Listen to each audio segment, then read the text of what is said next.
Hello guys, please हमारे channel को subscribe कीजिए, बेल आइकन को भी जरूर प्रेस कर दीजिए और हम आपके लिए ऐसे ही मजेदार स्टोरीज लाते रहेंगे। अरमान और जिन्न का रहस्य भाग 2। रात की हवा में सिहरन थी। अरमान उस उजड़े महल के दरवाजे के सामने खड़ा था, जहां कभी उसके पूर्वजों का शासन था। महल के भीतर से आती ठंडी हवा में जैसे कोई अदृश्य आवाज फुसफुसा रही थी। स्वागत है वारे से सुल्तान। अरमान ने साहस जुटाकर अंदर कदम रखा। दीवारों पर पुराने चित्र लगे थे, किसी में युद्ध का दृश्य, किसी में मुस्कुराते राजा रानियां, और सबसे बीच में था एक चित्र, एक बादशाह का जिसकी आंखें बिल्कुल अरमान जैसी थीं। अरमान उस चित्र के सामने रुक गया। क्या ये मेरे पिता हैं? उसने धीमे से पूछा।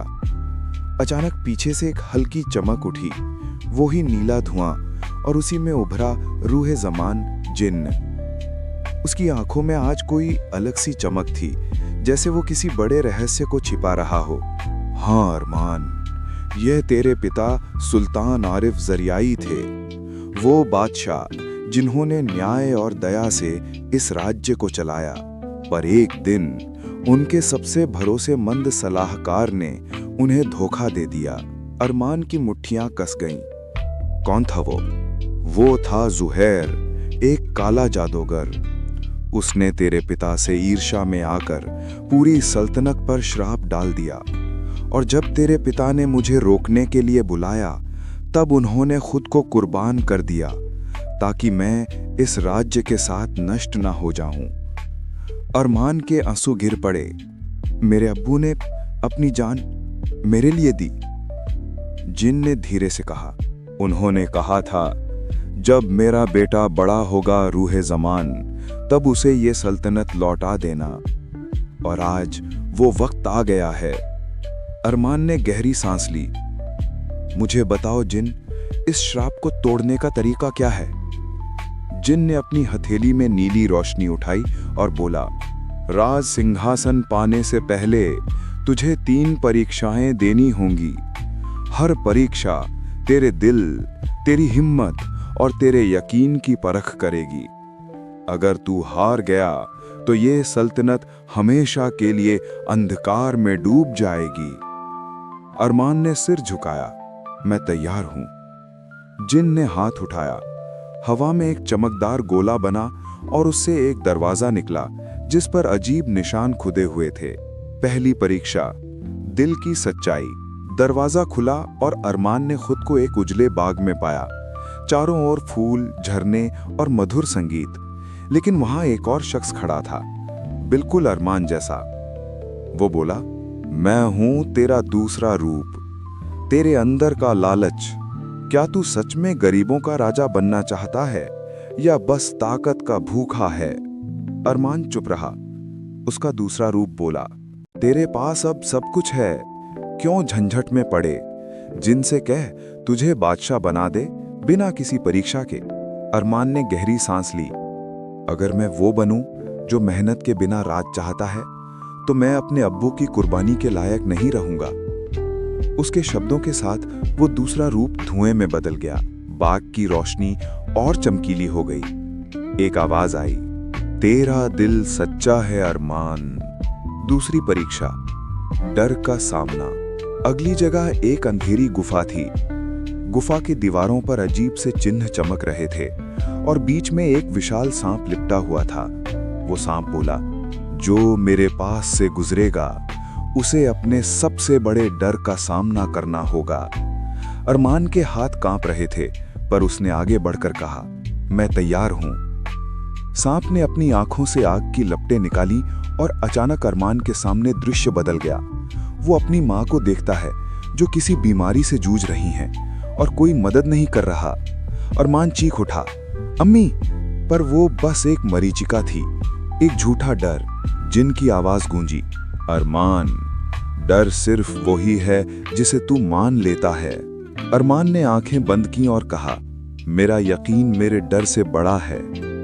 सांप धीरे धीरे गायब हो गया। एक नीली रोशनी ने उसे घेर लिया। अब अरमान एक वीरान मैदान में पहुंचा, जहां एक सिंहासन रखा था। सोने का, चमकता हुआ। वहीं जिन खड़ा था, लेकिन उसकी आंखों में आज कुछ हलक सा था, जैसे दर्द हो। अरमान, आखिरी परीक्षा यही है, तू या तो इस सिंहासन पर बैठे और सुल्तान बन जाए, या फिर इस सल्तनत के लोगों की आत्माओं को आजाद कर दे, पर फिर कभी राजा नहीं बन पाएगा। अरमान चुप रहा। उसकी आंखों के सामने अपने पिता की छवि उभरी, वो कहते हुए, राजा वो नहीं होता जो ताज पहने, राजा वो होता है जो अपने लोगों के लिए खुद को कुर्बान करे। अरमान ने बिना एक पल सोचे कहा, मैं अपने लोगों को आजाद करना चाहता हूं। जिनकी आंखों से चमकती आंसू की एक बूंद गिरी, तू वही है जिसके लिए तेरे पिता ने मुझे बांधा था। जिन ने अपने दोनों हाथ फैलाए और आकाश में नीली बिजली कौंधी। जमीन कांपने लगी, महल की दीवारें उठने लगी और एक एक कर सब कुछ सुनहरी रोशनी में बदलने लगा। अरमान ने देखा, गांव वाले जो पत्थर की मूर्तियों में बदल गए थे, अब फिर से इंसान बन रहे थे। हवा में खुशबू थी, रोशनी थी और शांति थी। जिन मुस्कुराया, अरमान, तूने सल्तनत को श्राप से मुक्त कर दिया, अब ये राज्य फिर से जिंदा है। अरमान ने कहा, लेकिन मैंने तो राज सिंहासन ठुकरा दिया। जिन हंसा, इसीलिए तो तू असली राजा है। जिनके शरीर से नीली रोशनी उठी, अब मेरा वादा पूरा हुआ, तेरे पिता का सपना अब तेरे हाथों पूरा हुआ। अब मैं अपनी दुनिया में लौट रहा हूं। अरमान की आंखें भर आईं। रुको, तुम मेरे दोस्त हो, मैं तुम्हें खोना नहीं चाहता। जिन बोला, दोस्ती खत्म नहीं होती अरमान। जब भी तुझे लगेगा कि तू अकेला है, बस आसमान की तरफ देखना, मैं वहीं रहूंगा, किसी तारे की रोशनी में तेरे साथ। नीली रोशनी का गोला जिन के चारों ओर घूमने लगा। धीरे धीरे वो धुआं बनकर आसमान में विलीन हो गया। अरमान बहुत देर तक वहीं खड़ा रहा, आंखों में आंसू और होंठों पर मुस्कान के साथ। कुछ साल बाद रूहपुर अब एक समृद्ध राज्य बन चुका था। अरमान अब भी वही सादा दयालु व्यक्ति था, बिना ताज के, पर दिलों का राजा। उसकी मां स्वस्थ थी और लोग उसे राजा अरमान कहकर पुकारते थे। कभी कभी जब वो रात में अकेले महल की छत पर बैठता, तो आसमान की तरफ देखता और धीरे से मुस्कुराता, रूहे ज़मान, मैंने वादा निभाया। और उसी पल आसमान में एक नीला तारा चमक उठता, जैसे कोई कह रहा हो, और मैंने भी।